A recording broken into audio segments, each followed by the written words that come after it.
बिस्मिल्लाहिर्रहमानिर्रहीम। अस्सलाम वालेकुम प्यार दोस्त, मेरा नाम गुलाम स्वाब भाई देख रहे हो सियारी एनिमल यूट्यूब चैनल।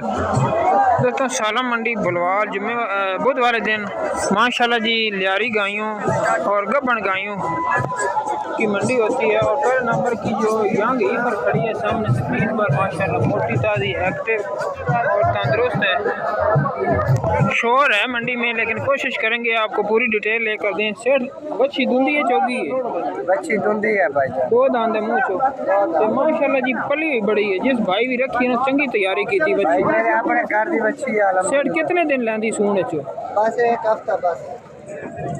चेक कर लो जनाब तसल्ली जनाब, तो एक हफ्ता लेंदी है सून चो, तकरीबन 8 से 10 दिन। 8 से 10 दिन बाद। अच्छा जी मां का दूध का कितना रिकॉर्ड है, कितना दूध करती है? मां का दूध का रिकॉर्ड जो मैं खुद चौके सेल किया 8 से एक टाइम का दूध था, मतलब 16 लीटर। 16 लीटर जैद गल दस रहे कोई भी 5 लीटर नहीं दस रहा, 16 लीटर की चवाई दी मां के दूध जनाब जो मदर रिकॉर्ड है।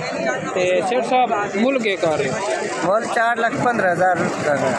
तो मंडी की क्या सूरत हाल है? मंडी की सूरत हाल वेखण नाल मंडी की निस्बत 3,70,000 की फाइनल नहीं। मंडी आज रेट डाउन जा रहा है या तेजी है? डाउन जा रहा है, डाउन जा रहा है। रेट बिल्कुल डाउन जा रहा है। 3,70,000 रुपए की फाइनल मिल जाती। जिस भाई ने समझ आवे भाई ने रब्ता कर सकते हो। अगे कोशिश करते हैं नेक्स्ट जनवरी चेक कराने। तो सेठ साहब रब्ता नंबर अपना बोलो। 0345 जी 1794 1794 660 660 660 660 ठीक हो गया जनाब।